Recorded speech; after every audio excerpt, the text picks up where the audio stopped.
عمران کا اپنا کاروبار تھا جس میں دن دگنی اور رات چگنی ترقی ہوتی جا رہی تھی۔ پیسہ آنے کے باوجود کامران نے اپنا آبائی محلہ نہ چھوڑا، حالانکہ اب وہ کسی بھی مہنگے علاقے میں گھر خرید سکتے تھے۔ آج پانی نہیں آیا؟ انہوں نے گھر میں داخل ہو کر اپنی بیوی سے پوچھا۔ نہیں، بیوی نے کھانا میز پر رکھتے ہوئے کہا۔ اچھا، پانی کا ٹینکر منگواتا ہوں۔ انہوں نے یہ کہہ کر کھانا شروع کیا۔ طویل لوڈ شیڈنگ کی وجہ سے انہوں نے جنریٹر خرید لیا۔ گرمی سے لوگ بے حال ہوتے اور ان کے گھر سے جنریٹر چلنے کی آواز سنائی دیتی، اور رات کو جب پورا محلہ تاریکی میں ڈوب جاتا تو ان کا گھر روشن ہو جاتا۔ جب بجلی طویل عرصے کے لیے غائب ہوتی تو قریبی پڑوسی اپنے فریج کا گوشت رکھوانے آتے تاکہ خراب ہونے سے بچ جائے۔ وہ گھر پہ ہوتے تو ناگواری کا اظہار کرتے اور بیوی پر غصہ کرتے۔ ہم نے کیا ٹھیکہ لے رکھا ہے لوگوں کا؟ میرا گھر کوئی فلاحی ادارہ نہیں جہاں میں لوگوں کی مدد کروں۔ مجھ سے ان کی آواز تیز ہو گئی۔ بیوی نے وضاحت کی، آخر یہ ہمارے پڑوسی ہیں۔ بجلی نے اتنا تنگ کر رکھا ہے کہ ان کے فریج میں رکھا گوشت خراب ہو جاتا ہے، اس لیے یہ 2-3 پڑوسی ہمارے گھر گوشت رکھوا دیتے ہیں۔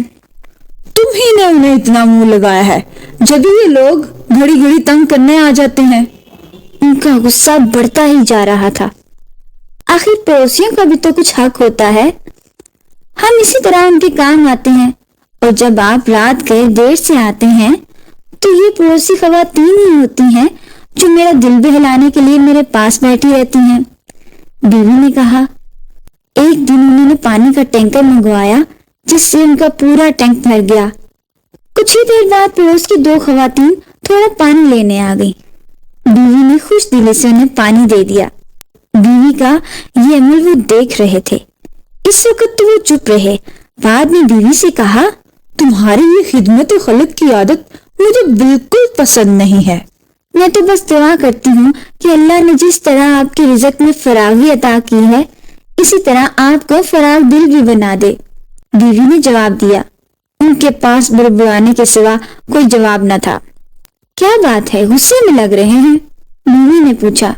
وہ بھی جمعہ کی نماز پڑھ کے گھر آئے تھے۔ وہ 5 وقت کے نمازی تھے اور حج بھی کر چکے تھے۔ یہ محلے کے لوگ بھی عجیب ہیں، مجھے بہت سخی سمجھتے ہیں۔ کہتے ہیں کہ پانی کی جو نئی لائن آپ اپنے گھر ڈلوا رہے ہیں، اگر اسے محلے کی مرکزی لائن سے منسلک کر دیں تو سب کا بھلا ہو جائے گا۔ ہم سب آپ کو زندگی بھر دعائیں دیں گے۔ اب پیسہ میں لگاؤں اور فائدہ سب اٹھائیں۔ انہوں نے ناگوار لہجے میں کہا۔ اسی وقت ان کی چھوٹی بیٹی کمرے میں داخل ہوئی۔ بابا، آپ مجھے فراغ دلی کا جملہ بنا دیجئے۔ فراغ دل انسان کو اللہ تعالیٰ پسند کرتے ہیں۔ انہوں نے جملہ بنایا۔ بابا، اب مجھے اس کا مطلب تو بتا دیجئے، بیٹی نے ضد کی۔ دیکھو بیٹا، فراغ دلی کا مطلب ہے دل بڑا ہونا، اور جب انسان کا دل بڑا ہوگا تو وہ دوسرے انسانوں کا بھی خیال رکھے گا اور ان کی مدد بھی کرے گا۔ انہوں نے وضاحت کی۔ بابا، فراغ دلی کی الٹ کیا ہوگی؟ وہ بھی لکھنا ہے مجھے، بیٹی نے کہا۔ بیٹا، فراغ دلی کی ضد ہے تنگ دلی، یعنی دل کا چھوٹا ہونا، اپنی چھوٹی چھوٹی چیزوں سے بھی کسی دوسرے کی مدد نہ کرنا۔ انہوں نے بیٹی کو سمجھایا۔ اچھا بابا، اب آپ مجھے 2 چاکلیٹ لا دیجئے، بیٹی نے اپنے بابا سے لاڈ سے کہا۔ میں اپنی پیاری سی گڑیا کے لیے چاکلیٹ لا دوں گا، مگر یہ تو بتائیے کہ آپ ہر چیز 2 کیوں منگواتی ہیں؟ انہوں نے مسکرا کر پوچھا۔ بابا، ایک میری چاکلیٹ اور ایک میری سہیلی کی۔ میری استانی کہتی ہیں کہ مل بانٹ کر کھانا چاہیے، مل جل کے کھانے میں جو مزہ ہے وہ اکیلے میں نہیں۔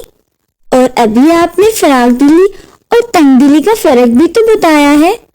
میں فراغ دل بننا چاہتی ہوں، تنگ دل نہیں، بیٹی نے جواب دیا، اور انہوں نے بیٹی کو پیار کیا اور گھر سے باہر جانے لگے۔ آپ اس دھوپ میں چاکلیٹ لینے جا رہے ہیں؟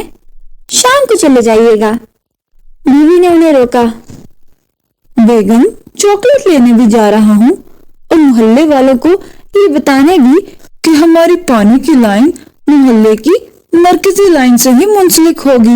میں خود کو تنگ دل کی بجائے فراغ دل کہلانا چاہتا ہوں، انہوں نے مسکرا کر جواب دیا۔ میمو نے سکون کا سانس لیا کہ اس کی دعائیں رنگ لے آئیں۔ جو بات وہ اپنے شوہر کو نہ سمجھا سکی وہ پل بھر میں بیٹی نے سمجھا دی۔ Thank you for watching.